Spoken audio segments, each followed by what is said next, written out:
Hi everyone, in this video I'm going to be talking about organic kitbashing and giving you some tips if you're interested in building up your own library of pieces. As well as this, I'm going to be showing you how I incorporated organic kitbashing techniques to make this fantasy artwork. So first of all, what is organic kitbashing? Well, organic kitbashing differs from hard surface kitbashing simply on the grounds that it makes use of organic shapes, as in shapes that are usually formed from natural processes. It doesn't necessarily need to focus on biology. Rocks and natural formations could also typically be categorized as organic simply on the grounds that those shapes are not manufactured by human processes. The end results are usually different too, depending on their purpose. In terms of rigging and animation, organic structures usually bend according to the proximity of vertices to bones and their corresponding weight values, whereas with hard surface objects you tend to see components of the object rotating and moving with respect to other components. Although that's not always the case, as hard surface objects can have organic elements to them, such as stretching musculature on robotics. I tend to call these synthetic components, which was briefly mentioned in my robotic design series.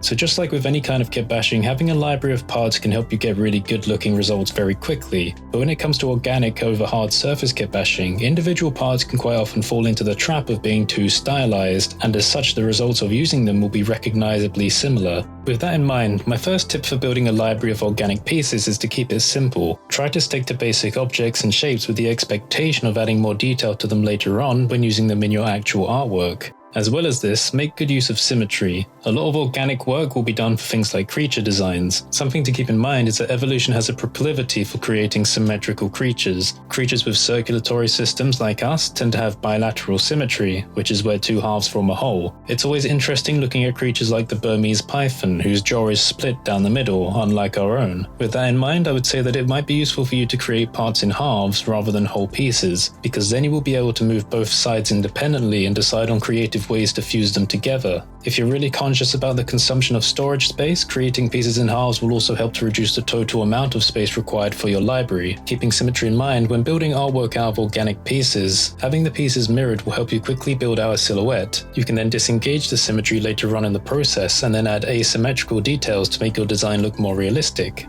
Asymmetrical imperfections can go a long way in selling a sense of believability. One other thing you can do with organic parts that you won't usually do with hard surface objects is use simple deformations to create procedural imperfections on the surface. So what I'm going to do now is run you through the creation of this artwork. The bone pieces come from a small collection that I've prepared before making this. These pieces can be picked up from my ArtStation store page, and I'll leave a link in the description if you're interested in grabbing a copy. First of all, I start by picking an object from the collection of parts, in this case a skull. Just for context, I have a blend file open with the parts I want to use on a separate monitor so I can easily copy them to the buffer. I keep coming back to this file to pick out more parts I want to use to piece the object together. I have a rough idea for the kind of shape I want to present, so my intention is to rough out a silhouette that suits the idea. I want to do some kind of pseudo-tribal totem or effigy created from what on first glance looks like a human bone structure. But on further inspection we notice the horns and antlers and a lower jaw that's slightly too wide for a human. I'm aiming to get a final render using Eevee, so throughout the process I flick back and forth between the rendered and solid viewports. The proportion of the teeth and jaws are not accurate for a human body, but I keep them roughly the same so it's recognizable. Placing individual teeth is easy because I have already created template versions of each general type in my library. Combine that with symmetry and it takes only half the time. The size and slant of the canines is intended to look a little bit predatory and carnivorous. I'll let this play out for a little while.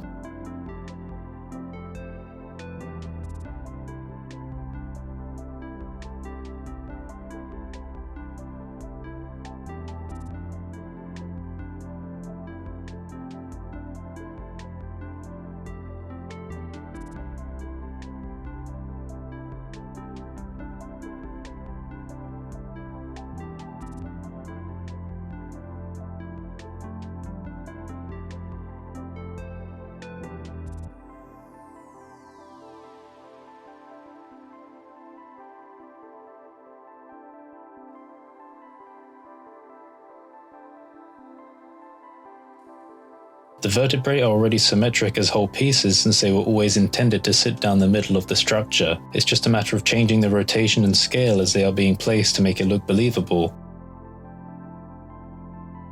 Having a few different versions of the pieces adds to some visual variation.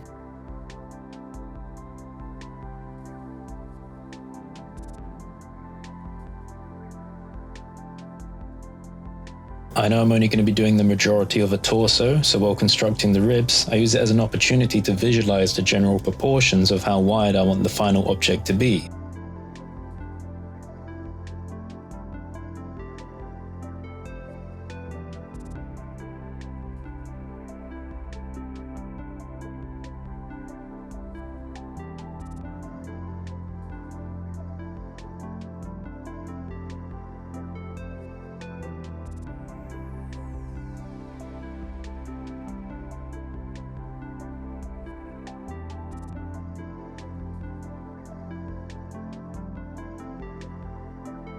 I maintain the use of mirror modifiers as I structure this out, even knowing that I'm going to chop up the arm bones a bit on one side.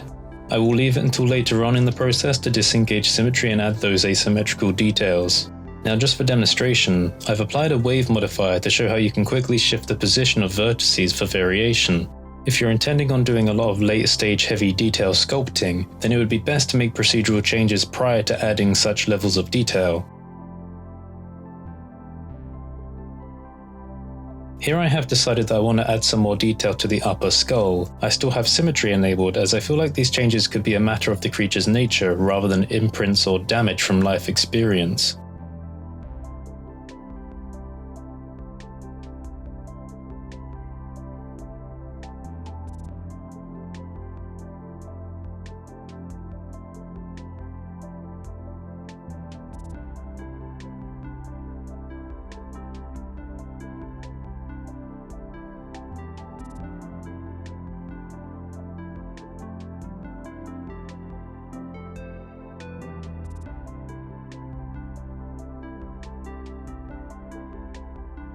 Now I have disabled symmetry and I am starting to work on asymmetrical imperfections. In this case, it consists of depressions in the shape where trauma or mutations may have occurred, and scarring where pieces may have been chipped off. I like using the scrape and clay strip brushes to create these details.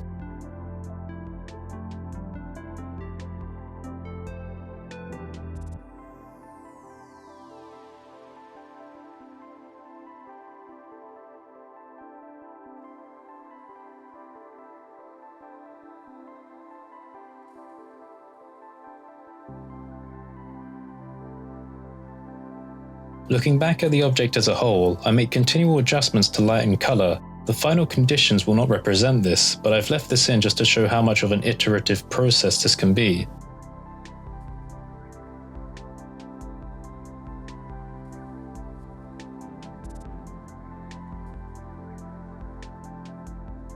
Going back to modeling, I want to continue making asymmetrical changes.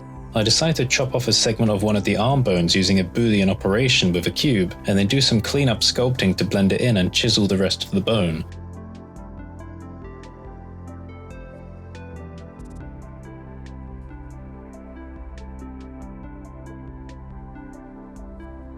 This layer of detail extends upwards to the antlers. Later on, the ridges I'm carving into the side of the antlers will be nicely visible after material changes.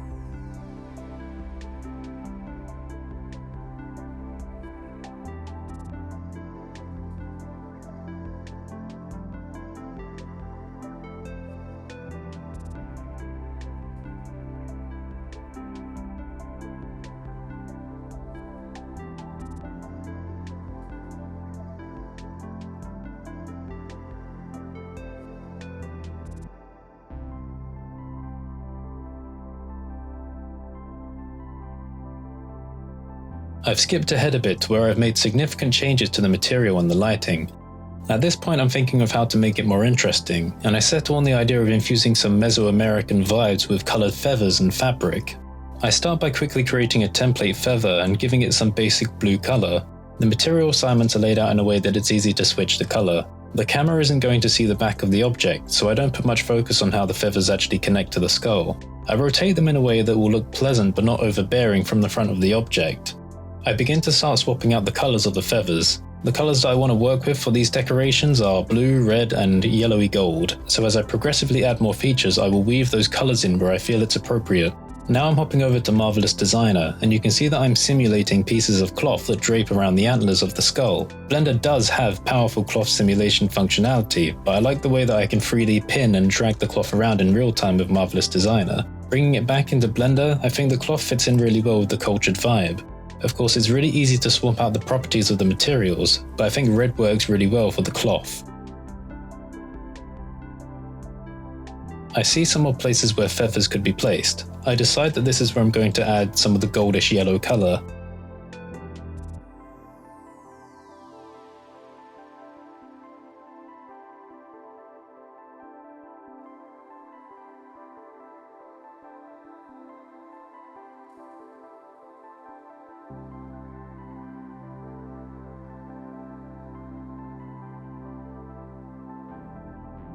There are some adjustments that I want to make to the model, so I go ahead and make them before doing any rendering.